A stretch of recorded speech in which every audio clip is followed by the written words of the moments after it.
somente meu todo trabalho, e o teu trabalho é descansar em mim. É meu, somente meu todo trabalho, e o teu trabalho é descansar em mim.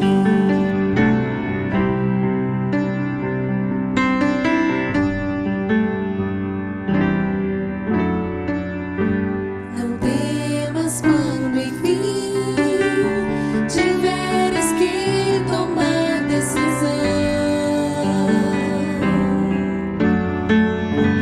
Entrega tudo a mim, confia de todo o coração.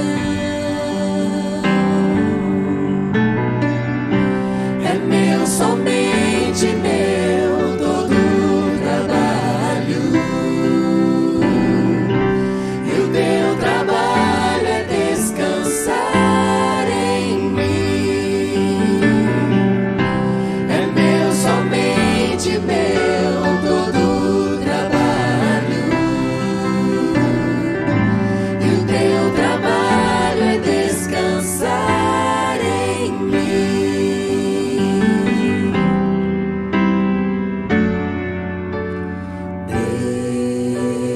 Deus, somente Deus criou o mundo e o que nele há.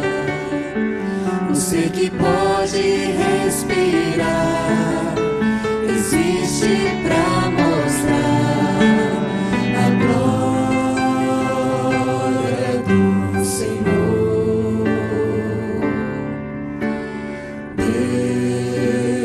Deus, somente Deus, os seus mistérios pode revelar. Os seus desígnios quem jamais um dia conheceu. Pois Deus, somente é Deus. Deus, somente Deus, domina o trono do universo. Que a voz da criação se erga para dar louvor somente a Deus.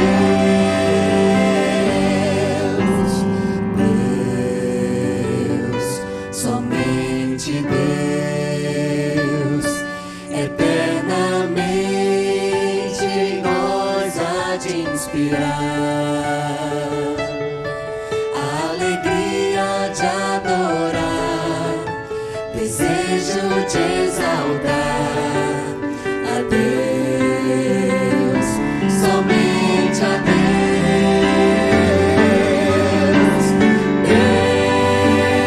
Deus, somente Deus, domina o trono do universo. Que a voz da criação se erga para dar louvor somente a Deus. Deus, somente Deus, domina o trono do universo. Que a voz da criação se erga para dar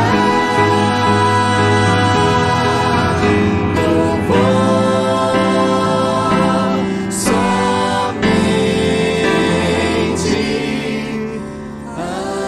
Deus.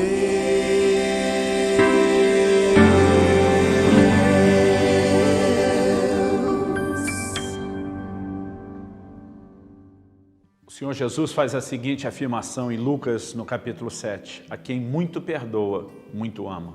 A quem pouco perdoa, pouco ama. Se queremos entender e praticar o maior mandamento, que é amar ao Senhor de todo o coração, alma, entendimento e força, e se queremos amar mais, precisamos entender como o nosso amor pode crescer. Eu quero abordar nos próximos minutos um princípio que espiritualmente eu creio que podemos chamá-lo de dívida de gratidão. Fique conosco e o seu coração vai ser abençoado com esse entendimento. O que o Senhor Jesus nos ensina ali em Lucas capítulo 7?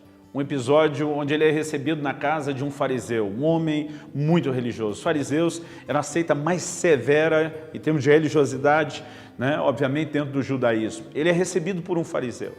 E daqui a pouco uma mulher que a Bíblia, o Evangelho de Lucas classifica como uma mulher pecadora, ela aparece no cenário. Ela derrama perfume sobre Jesus, ela chora sobre o Senhor Jesus, rega os seus pés com lágrimas, enxuga com seus cabelos, e isso gera crítica até do próprio Simão. O pensamento das pessoas é, se esse homem, Jesus, fosse profeta, saberia quem é essa mulher que está tocando ele, porque se referem a ela como uma mulher pecadora, uma menção, alguém que vivia como uma prostituta. Jesus aproveita justamente esse momento para fazer essa declaração. E disse, Simão, eu entrei na sua casa, você não me recebeu com um ósculo de boas-vindas, mas essa mulher não para de beijar os meus pés. Você não lavou os meus pés quando cheguei, um ato de hospitalidade e receptividade que deveria ter sido praticado. Ele diz, mas ela não cessa de regar ou de lavar os meus pés com as suas lágrimas e enxugar com os próprios cabelos. É depois disso que Jesus propõe uma parábola. Ele diz, um certo homem devia ao seu credor 50 denários, um outro devia 500 denários. E diz, ambos foram perdoados.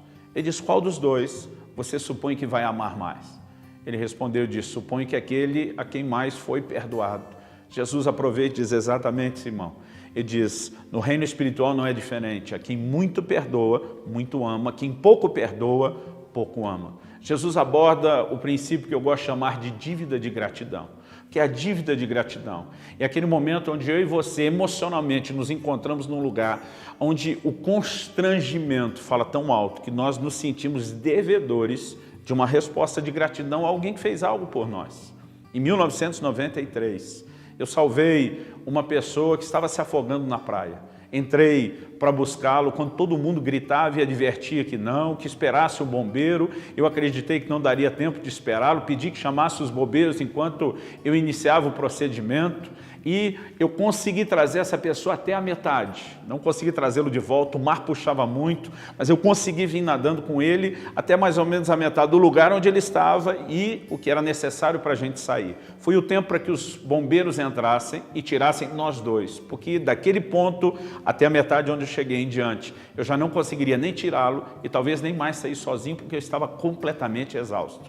Eu me lembro quando os bombeiros tiraram, eu não conseguia permanecer em pé de tanto cansaço. Eu cheguei no limite do esgotamento físico, da exaustão que alguém pode chegar. Eu estava deitado, literalmente caído na areia, tentando tomar fôlego de um lado e o rapaz que eu salvei do outro. E eu ainda me lembro, quando os amigos dele o pegaram e trouxeram ele carregando, porque ele não tinha condição de andar. Vieram carregando ele e literalmente o jogaram na minha frente na areia. E os amigos brigavam com ele dizendo, agradece o cara, porque na mente deles, eu tinha acabado de salvar a vida dele. Mesmo que ele não conseguisse respirar, falar direito ou andar, eles não podiam imaginar a ideia de você ainda não agradeceu quem fez algo especial por você.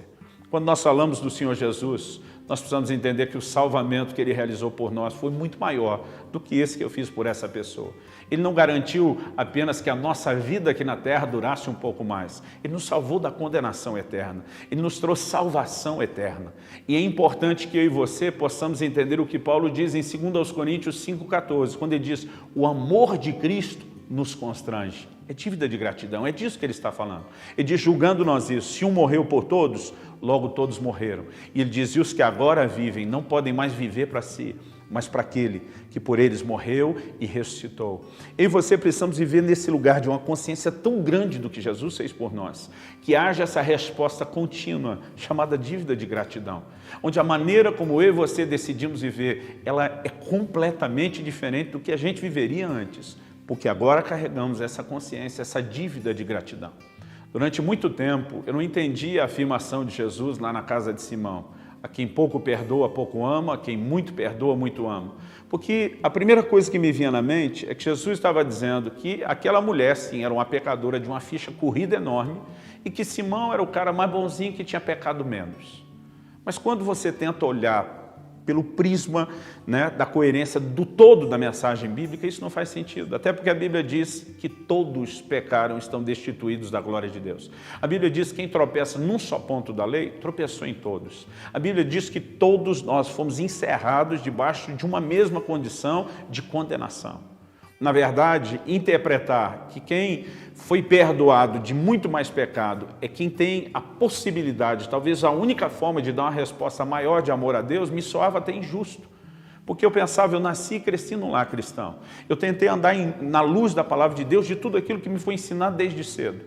Isso significa que eu nunca vou amar a Deus como alguém que depois de ter vivido enfiado no mundo e no pecado, agora se converte, pode então amar mais porque foi perdoado demais. Isso me soava um tanto quanto incoerente, mas Deus me fez entender melhor esse texto. Por exemplo, o apóstolo Paulo, que afirma na carta a Timóteo, eu sou o maior dos pecadores, Deus me usou como exemplo, eu o pior dos pecadores. Quando você puxa a ficha corrida de Paulo, usando a linguagem criminal, ela não era tão extensa. Paulo diz, de acordo com a justiça que há na lei, eu fui irrepreensível. Ele começa a falar da maneira como ele viveu e tirando as pessoas que perseguiu e conduziu até a morte, porque fazia isso no zelo pelo Senhor, nós não podemos dizer que Paulo fez coisas tão terríveis, mas porque ele se enxergava como o pior dos pecadores, porque Paulo entrou num profundo lugar de arrependimento. Acredito que o entendimento de amar a Deus na proporção do que nós somos perdoados tem muito a ver com a dimensão de arrependimento que eu e você experimentamos. O fato é que não importa o quanto você ou eu pecamos, a gente tem nem como comparar isso, todos estaríamos perdidos. O que eu e você precisamos compreender é que à medida que nós enxergamos, isso só pode acontecer por uma ação do Espírito Santo, o que nós fizemos? À medida que eu e você entendemos que nós ferimos o coração de Deus, um dia Deus precisou me fazer entender que mesmo que fosse só por mim, que não me achava alguém que tinha pecado muito, pelo meu histórico, o crescimento de um lar cristão, que se fosse só por causa de mim, Jesus teria que ter vindo, teria que ter morrido da mesma forma, isso mudou a maneira de eu olhar as coisas.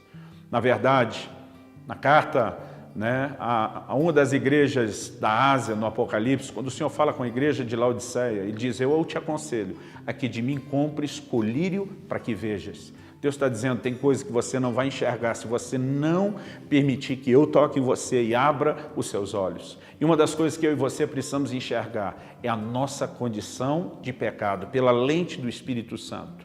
E eu não falo isso para tentar reviver o passado do qual Deus te perdoou, mas talvez você precise de uma consciência maior do quanto te foi perdoado, para que haja uma resposta maior de gratidão. O apóstolo Pedro escreve na sua segunda epístola, e ele diz que aquele em quem não há essas coisas, uma lista de virtudes que ele falou antes, ele diz, é cego, havendo-se esquecido da antiga purificação dos seus pecados. Então a Bíblia fala de uma cegueira que é não mensurar os pecados que nos foram perdoados. Quando ele fala com a igreja de Laodiceia, você é cego, precisa comprar colírio, eu creio que Deus está falando desse tipo de cegueira, de alguém que não entende a sua condição, o lugar onde estava e o quanto ele necessitava da graça de Deus e do perdão de Deus. Isso não é um assunto sem importância. Jesus, quando instituiu a ceia, ele disse, vocês vão fazer isso em memória de mim.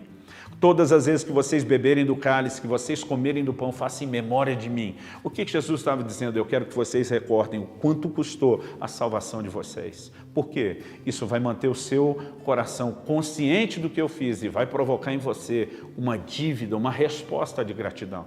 Quando a gente olha para o tema da adoração no céu, lá no livro do Apocalipse, é muito claro. A Bíblia diz, cantava um cântico novo, dizendo, digno é o Cordeiro de abrir o livro com seus selos, porque foste morto, e com seu sangue compraste para Deus homens de toda a raça, tribo, língua, povo e nação, e para o nosso Deus os fizestes reis e sacerdotes. Mesmo no céu, no futuro, na eternidade, o tema central da adoração ainda será a obra de Jesus por nós. Eu quero te desafiar a parar um pouco e pensar no que Ele fez por você. Eu quero te desafiar a pedir que o Espírito Santo traga esse colírio e te dê realmente a forma correta de enxergar aonde você estava e que você nunca teria saído dessa condição sem Ele. Porque à medida que você compreende o tamanho da dívida que você tinha, você consegue mensurar mais o tamanho do perdão que você recebeu. E isso, somente isso, vai produzir em você a devida resposta, a dívida de gratidão. Que o meu e o seu coração seja agradecido e que a nossa vida de amor por Jesus possa ser mais do que um esforço, possa ser uma resposta de gratidão a Ele, em nome de Jesus. Que o Senhor nos dê graça, que o Senhor nos ajude a viver nesse lugar de resposta, em nome de Jesus.